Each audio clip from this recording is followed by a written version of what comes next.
Hey everyone, Dan Sorrell here from Say Properties. Just wanted to do a quick video, or I guess a little bit longer of a video, I should say, sorry about that, around doing a rental rate analysis for one of your rental properties if you already have it, or a rental property that you're looking to pick up.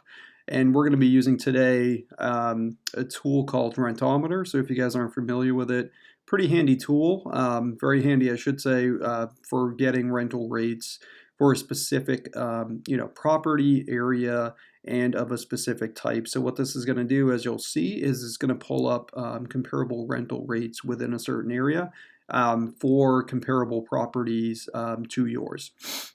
So we'll get into that. The first question, why would you want to do a rental rate analysis, or why would you need to? Really two situations or several situations, but the two most important ones. Number one, if you have a rental property that you're turning over, getting ready to rent, that's definitely something that you're going to want to make sure you have a good handle on what the rent is in the area for your specific property. And the reason for that is you want to make sure that the rental property is not sitting too long on the market because it's overpriced, and you want to make sure that it's not underpriced because obviously you want to get all the money that you can out of it. The second situation is if you're looking to purchase a property that you're going to hold as a rental property, right? So you want to make sure that you understand what your potential gross rents are. That would be your high level rental revenue, or what we like to call the gross rents. So those are kind of the two situations where a tool like Rentometer becomes very important. And the nice thing that you can do if you're not doing too many properties, you can actually use this for free into a limited degree. They do allow you to use the platform for free, and it's only so many searches per time period. I'm not sure exactly what that is.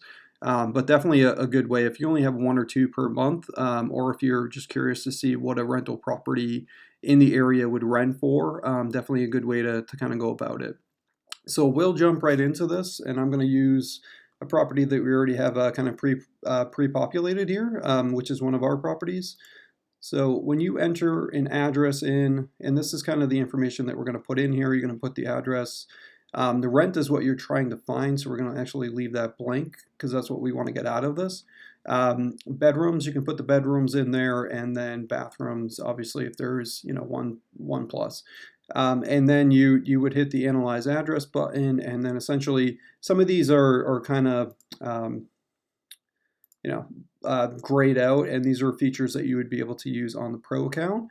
But for the purposes of this, I mean, we have a unit which is actually a duplex. Each one of the units has 2 beds, 1 bath. And it's going to spit out for us.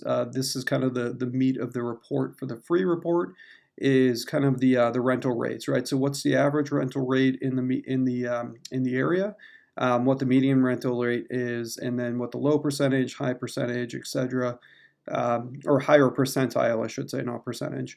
And then what this is based on. So this becomes important too because you want to make sure that your sample for the rental rates that you're actually looking at here are accurate and based on a good sample size.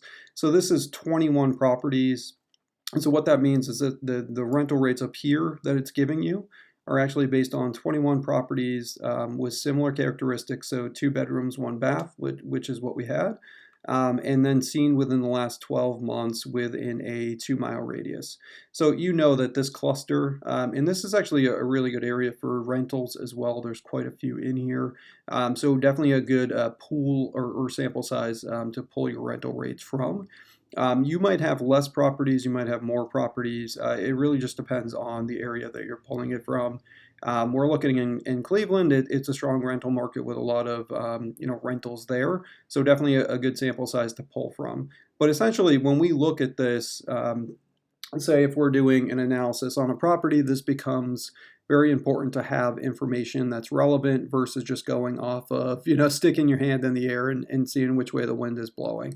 So if we look at this, we know that the average rent for similar properties in the area is around $748, and then the median's actually really close too. So we should be, ideally somewhere in this area. What we do is we always act on the conservative side.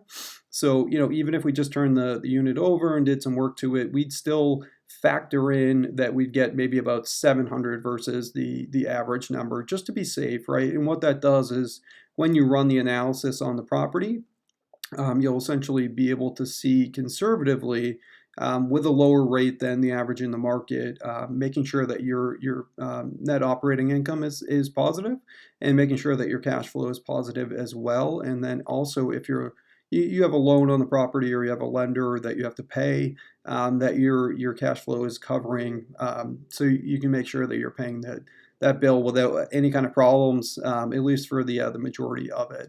So that is basically what you'd want to do. You can come into Rentometer, and do a very simple analysis like this for free. And then we'll also we'll do a follow-up video on this, which basically shows the pro version of this and what other features you would get out of it. And then also too, just for a comparative purpose, one of the other tools that you can use to do something similar is Zillow Rents, or just the Zillow platform, I should say, and then you go into the rental data. So we'll actually create another video for that one too. So by the end of this, it's series of rental analysis or rental rate information gathering series, you should have a pretty good sense of a couple tools to use, different options to use in order to be able to understand what the rental rates are within a certain area. Okay, until then, thank you guys, and I'll talk to you soon. Bye.